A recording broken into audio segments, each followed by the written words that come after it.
Well, I've given you guys my personal list of the top 5 movies of 2017, but now it's time to really get down and scrape the bottom of the barrel as I give you my list of the top 5 worst movies of 2017. And boy howdy did we get some stinkers this year.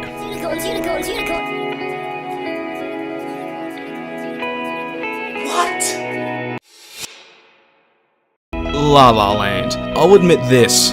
I knew I wasn't the target audience going into this movie. In fact, the people that seemed to get the most out of it when I was in the theater were old people and little girls in the audience. That isn't to say this is a badly made movie. In fact, a lot of the scenes, in particular the more extravagant scenes, like the observatory scene or even the montage near the end, are actually iconic, and the performances from the actors are solid. The problem though is that I just found the story to be boring and the romance to be uninteresting. While it was nice to see a throwback to the golden age of Hollywood and its various musicals, it sadly wasn't enough to really redeem what was just an uninteresting story. But as I said, I knew I wasn't the target audience for this, and that's the reason why it's only on the number 5 spot. As for the other movies though, they don't have this luxury. Passengers. Oy. Now this one was pretty dull. I'll admit, it had an interesting setup and it was well made, and they actually had some good things going with Chris Pratt and Scarlett Johansson's characters, but the big problem is the movie just had so many perfect opportunities to end on a satisfying note, but instead it just chose to ignore them and instead focus on developing, once again, a romance that wasn't really that interesting. If anything, this movie, oddly enough, has more to offer fans of rom-coms than hard sci-fi. And to top it off, it's also tonally inconsistent. One minute it's like Castaway in space, then the next it's Sleepless in Seattle in space, and then finally it goes full-on Poltergeist for the finale. If they just ended it on one of the earlier potential endings where either Chris Pratt was alone or Johansson was alone, the movie would have been much more satisfying. But I know the saying is life's a journey, not a destination, but sometimes the destination is what makes or breaks the journey. The Dark Tower. I know nothing about the books other than they're very interesting and very out there, and also Stephen King's greatest works, but even I can tell this movie just butchers the material. I mean, we have a story about a gunslinging cowboy journeying across a sci-fi fantasy landscape in pursuit of an evil sorcerer, and yet we spend almost the entirety of the film in modern-day New York. The focus isn't even on the titular gunslinger, the guy the first book in the series was named after.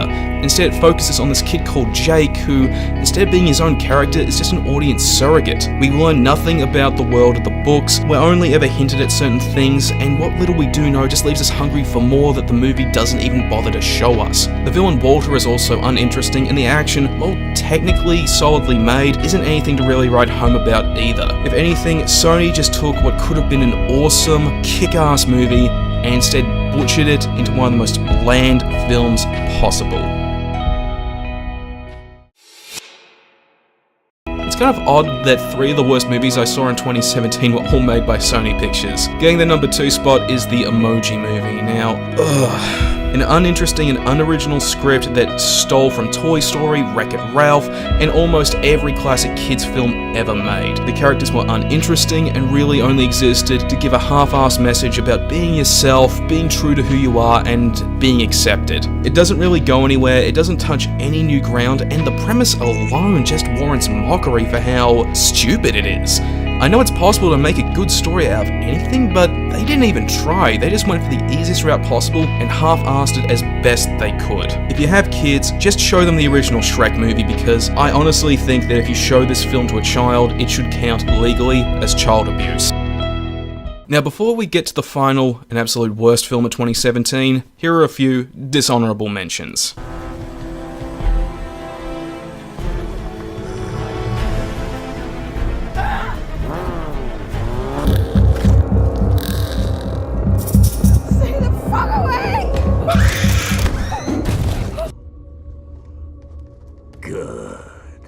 As long as we're playing, let's do it right.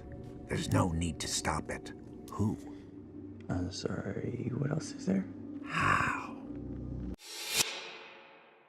Fun fact, the Emoji Movie for a while was the worst movie I saw in 2017 until I watched this cinematic abortion. Star Wars: The Last Jedi. Now, I'll be the first to admit this, I don't consider myself to be a die-hard Star Wars fan. I have enjoyed some of the expanded universe material, primarily, if not exclusively, the games, but my god, this movie was just atrocious. And while it is easily the most well-made and well-put-together Star Wars film to date so far, it's the most horribly written that all the goodwill, the technical professionalism and hard work behind it is ultimately rendered moot. Characters are complete betrayals of what they once were under Lucas, there are entire plot holes, there's an inconsistency with continuity, and so many things just don't make sense. Why didn't Admiral Hodo tell her plan to Poe? Why did Leia all of a sudden pour Mary Poppins in space? Why did they kill off Snoke? That guy was interesting. A calm, mysterious that I wanted to know more about, as did everyone, and yet in this movie they just turned him into a cranky granddad and then killed him off in an instant like that. Honestly, if you are a Star Wars fan or if Star Wars means anything to you personally, you have every right to be offended by this film and to hate it. If this movie had not come out last year, the Emoji Movie would have been my worst film of 2017. But thanks to you, Rian Johnson, and your abysmal writing skills and lack of planning on Disney's part, your movie has earned my #1 spot.